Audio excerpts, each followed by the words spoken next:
किसी भी शुभ काम की शुरुआत से पहले भगवान गणेश की पूजा की जाती है। यहाँ तक कि भगवान गणेश को सभी देवताओं में प्रथम पूज्य होने का आशीर्वाद भी मिला है। पर क्या आप जानते हैं, जिन भगवान गणेश को अभी हम जानते हैं, उनका यह रूप सतयुग, त्रेता युग और द्वापर युग से अलग है और भगवान गणेश के जन्म से पहले ही उनका मरना निश्चित था। गणेश चतुर्थी के अवसर पर आज हम आपको भगवान गणेश से जुड़ी कुछ ऐसी ही अनसुनी कहानियों के बारे में बताएंगे। भगवान गणेश की जन्म की कथा तो सभी जानते हैं कि कैसे माता पार्वती ने अपने शरीर के उतरे उबटन से एक बालक को बनाकर उसमें प्राण डाल दिए और कैसे भगवान शिव ने क्रोध में उनका गला काट दिया। पर इस कहानी की शुरुआत और पहले से है। ब्रह्मवैवर्त पुराण के गणेश खंड के अनुसार एक बार माली और सुमाली नाम के राक्षसों ने भगवान शिव की तपस्या कर उन्हें प्रसन्न कर लिया। उन्होंने भगवान शिव से उनकी रक्षा का वरदान मांगा, जिसे भगवान शिव ने स्वीकार किया। वरदान मिलते ही उन्होंने अपनी आसुरी प्रवृत्ति का प्रयोग करना शुरू कर दिया और तीनों लोकों में हाहाकार मचा दिया। इन राक्षसों को रोकने के लिए सूर्य देव सामने आए और उनसे युद्ध करने लगे। हार से बचने के लिए माली और सुमाली ने भगवान शिव को याद किया और वे तुरंत वहां पहुंच गए। महादेव ने अपने त्रिशूल से सूर्य देव के 3 टुकड़े कर दिए। उनके मरते ही तीनों लोग अंधकार में डूब गए। यह देखते ही सूर्य देव के पिता ऋषि कश्यप क्रोधित हो गए और उन्होंने महादेव को श्राप दिया कि जिस प्रकार उन्होंने उनके पुत्र को मार दिया, उसी प्रकार वह अपने पुत्र को भी मार देंगे। इसलिए जब भगवान शिव और गणेश एक दूसरे के समक्ष आए तो श्राप ने अपना काम कर दिया और महादेव ने भगवान गणेश का सिर धड़ से अलग कर दिया।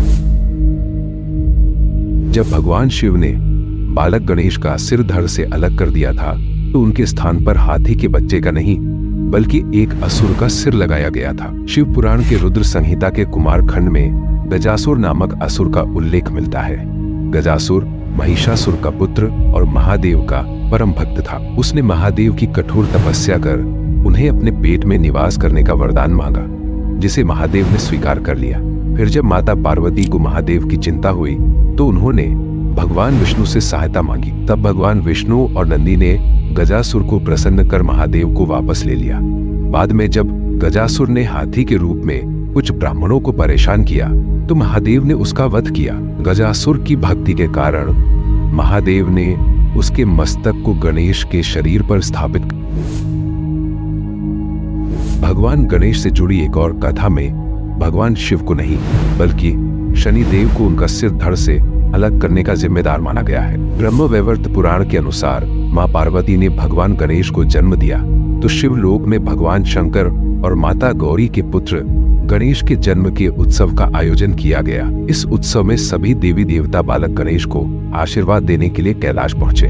शनि देव भी इस उत्सव में शामिल हुए, लेकिन उन्होंने बालक गणेश को आशीर्वाद नहीं दिया बल्कि वह अपना सिर नीचे झुकाकर खड़े थे।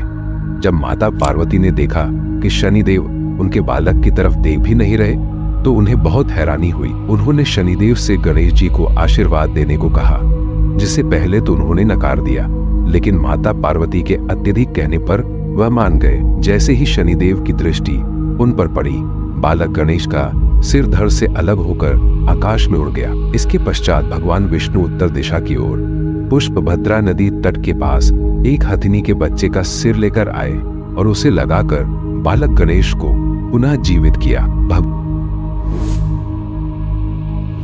भगवान गणेश के जिस रूप को हम जानते हैं वह हर युग में अलग अलग रहा है। अभी जिस गणेश की हम पूजा करते हैं उनकी 4 भुजाएं हैं और उनका वाहन मूषक है, परंतु सतयुग में उनकी 10 भुजाएं थी और उनका वाहन सिंह यानी शेर था।